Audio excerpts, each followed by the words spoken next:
udah ngalamin ini episode-episode hidup tuh, beneran ngalir aja lah. HHN, hadapi, hayati, nikmati. Nah, kalau lagi sempit ya sabarlah, kalau lagi lapang alhamdulillah. Gitu aja hidup, nggak ada yang aneh. Ngalir, full of zikrullah, selalu bermuara kepada Allah dalam segala hal. Sa'i, sofa marwah, sofa marwah. Apa ini hikmahnya? Kan itu Siti Hajar dengan Ismail ditinggalkan di Mekah, tidak ada siapa-siapa. Yakin bahwa ini adalah perintah Allah, pasti benar, pasti baik. Tidak mungkin Allah tidak mungkin Allah menyuruh sesuatu yang jelek. Gak mungkin, gak mungkin. Walaupun kelihatan wah gimana, nggak ada pohon, nggak ada orang. Beliau yakin, tapi lihat sofa, naik tuh sofa tuh, turun, jalan, lari, naik lagi 7 kali Pak. Artinya apa? Ayo sempurnakan ikhtiar kita. Jangan setengah-setengah, tapi ikhtiarnya harus sama-sama dengan doa, sama dengan ibadahnya. Zikir naik turun naik 7 kali, dan lihat jam-jamnya keluar di mana? Di sofa? Tidak. Di marwah? Tidak. Di mana? Di kaki Ismail. Artinya apa? Gak usah ribet dengan hasil. Hasil itu urusan Allah. Fokus aja, sempurnakan ikhtiar, sempurnakan doa, pasrahkan ke Allah. Mau gimana aja hasilnya, itu bukan urusan kita. Tuh enak hadirin. Karena bagi kita ikhtiar itu adalah ibadah. Saya udah sakit ini, satu ruangan bertiga, obatnya sama, dokternya sama, ini udah sembuh, ini udah pulang, kenapa saya masih sakit? Emang kenapa? Kalau Allah belum mau menyembuhkan udah pasti baik. Udah enjoy saja, enjoy. Ya udah nggak usah enjoy lah. Emang tubuh ini milik kita? Ini tubuh milik Allah hadirin. Suka-suka Allah. Ini qadarullah selama haji kemarin 28 hari diberi nikmat sehat Pak. Ya pulang langsung ke Malaysia, wow udah terus. Dan tiap orang muji, wih kuat sekali ya, sekarang jadi teler begini gara-gara puji. Tenggorokan jadi nggak enak ini, namanya ain, tahu? Pujian itu bisa membuat kena ain, tahu ain? Ain itu adalah dampak negatif akibat kekaguman orang atau pujian orang ada iri dengkinya.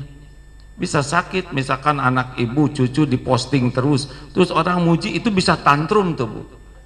Iya, ibu udah centil-centil misalkan pengen dipuji kelepek, itu bisa serius ini hadirin.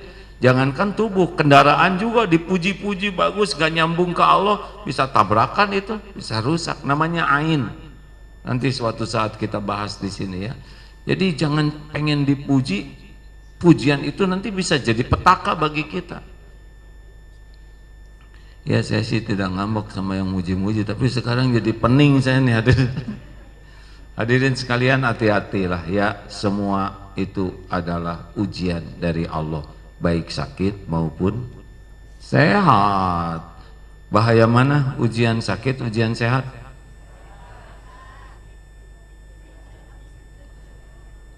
Gini caranya, gini, ujian yang berat itu adalah ujian yang lebih mudah membuat kita lalai kepada Allah.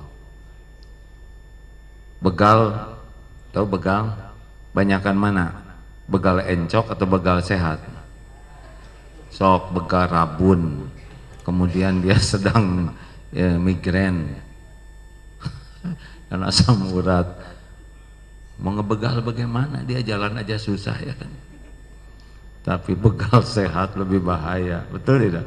Sekarang koruptor pikun misalkan. Orang sehat itu lebih bahaya cobaannya, Bu. Coba Ibu centil lagi sehat ya kan, kalau lagi nggak sehat centil bagaimana?